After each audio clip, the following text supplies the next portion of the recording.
In the story of One Piece, there's a family that is consistently going against the chain of command. Whether this family is incorporated inside the Marines, literally setting up a faction to deal with the world government, or just being a pirate on the sea, the Monkey D family always caused problems for the world government no matter what. And just like this family 800 years ago, there was a man who went against the chain of command and stood up to the evils of the world. And that man is Joyboy. But before I get into the video, if you guys could like and subscribe, that would be really great, since I do like putting out content like this and, you know, I am consistent. So if you get to the end of the video and you like it, you know what to do. Anyway, that's enough of my rambling. Let's get straight into the theory. To start, I think it's best for us to look into what each Monkey D holds in common. And that one thing is the fact that all of them despise Celestials. Garp doesn't even want to save them or be around them, and that's the main reason he doesn't even want to be an admiral. Dragon is very self-explanatory. He literally wants to wipe him out. And then on top of that, Luffy, well, we saw what happened when Luffy saw one. He punched him square in the face. And with this, it's also great to mention why D's were obviously called D's. Certain families were bestowed the D mantle when going up against the Celestials, or them just opposing Emu. So now if we look at each Monkey D, we can now see where the correlation comes in. Every single last one of them goes against the chain of command, and I'm gonna go even deeper into it. Out of the three confirmed Monkey Ds, Garp is probably the most questionable, but I'm gonna get into why Garp isn't questionable at all and why he probably leads into this a lot. Garp's track record with all of his students are pretty consistent, since all of them have ideals that directly oppose the world government or the navy. First we have Dragon, and Dragon is pretty self-explanatory. I don't think I need to get into him. Next up is Kuzan, and when talking to Smoker, he gives us this quote.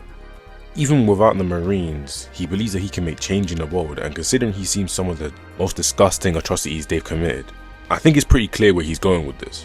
After him is Kobe, and Kobe, although he's the most green, he's already in a Marine organization that's not really directly tied to them, but they're more like honorary Marines who get more wiggle room.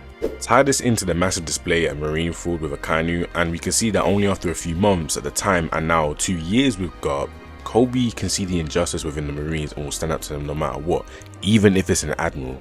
Garp has unintentionally freed his own son, Kuzan, and now even Kobe from the shackles of the world government.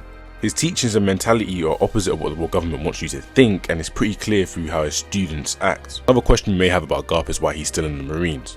And yes, he does know they're corrupt, but he believes that his way of creating change is through the Marines. He believes that if he gets through the Marines and gets a student that can make change, then everything will change. But every time they've literally just left because they've gotten his mentality and been like, you know what, I don't think this is for me. But with his last and final student, Kobe, yeah, I think this is the time that he'll actually be able to create change within the Marines. Taking his mentality and pushing it onto his students, this is Garp's way of liberating. I truly believe that Garp believes he can liberate the Marines and change them for the good by using his students to get to the highest point and then be like, you know what, I want to change everything. And so with his last and final student, Kobe, I do believe that this will happen. Now that we're done with Garp, let's get into his son and his grandson. Dragon and Luffy's way of liberating are very similar but different at the exact same time. Dragon's way of liberating is more upfront and just like what a liberator does. He goes to a place, destroys the evil ruler, and then with the people there, he will swear to create change. Luffy is very similar in this regard, but he doesn't do it for the exact same reasons Dragon does. Dragon is actively trying to revolutionize the whole world, while Luffy, he'll go to an island, meet the people there, see that they're good people, and see there's an evil tyrant there, and be like, nah, this can't happen on my watch. So the difference between those two is that Dragon's is intentional. Luffy's isn't intentional. He doesn't go around actively trying to liberate everybody he sees. But the people he does intentionally liberate are his crew members, and in every single way he has liberated them, or he has just freed them from where they are from. Zoro had to be freed from Captain Morgan's. Nami had to be freed from Arlong. He unshackled Sanji's chains twice. Chopper was free from his shackled mentality on Drum Island. He saved Robin twice, and on the second time he freed her from her shackled mentality. Brook got his shadow back, which allowed him to be freed from Thriller Bark, and Jinbei, he literally freed him from prison. So when he's visited all of these islands, like he could go down to Alabasta, to Skypiea, to everywhere he goes, he's a natural liberator. He doesn't mean to do it, but because it's what he wants to do, he'll do it. And in the end, he ends up liberating that whole country. As you can see, it's just a running theme within the family. They just liberate wherever they go. And I think this is where I'm going to tie it all back in. Along the way, we've met many Ds. Law, Blackbeard, Roger, Vivi, Saul, like, we've seen a lot. I say a lot, but we haven't really seen a lot. We've seen a few. And yes, we do see them do things that oppose the world government in some way, but not all of them liberate the exact same way the Monkey Ds do. In this era, all three Monkey D have liberated people against the world government in some way or another. And to be honest, that's just them following their morals and just following how they think.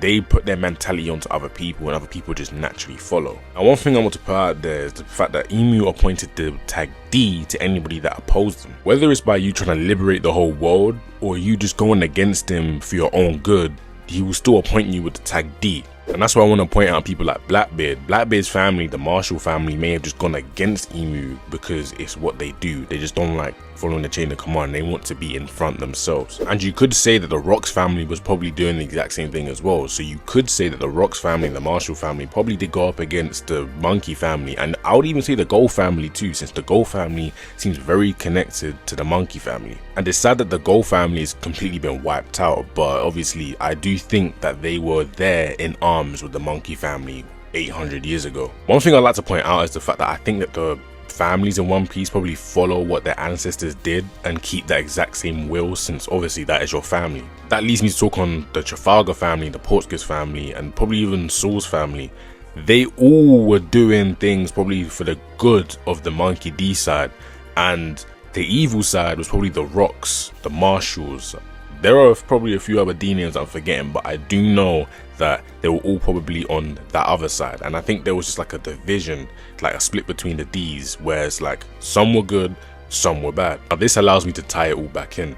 All three of the Monkey Ds are natural liberators, and we've seen them turn enemies into allies. And it's shown for all three. Garp has turned Roger into an ally.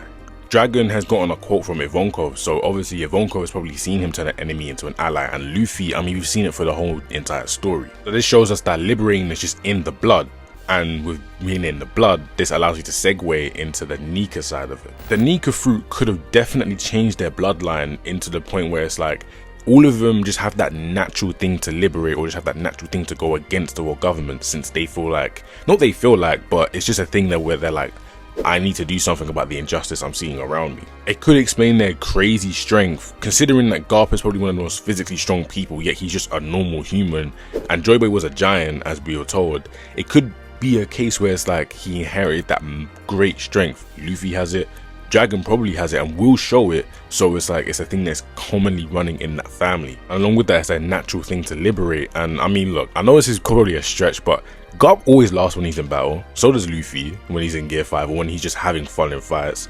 It's just a thing that they do. They're a very lax family that loves to liberate. And obviously Nika loves laughing and he loves being free. Another thing to add on with that free aspect, Luffy, Dragon and Garp especially, I know a lot of people don't like talking on Garp too much when it comes to freedom, but there's a reason he didn't become an admiral. He likes to be free. He likes to do what he wants. He doesn't like to be tied to the Celestials, and obviously at a moment's notice he has to be there for the Celestials.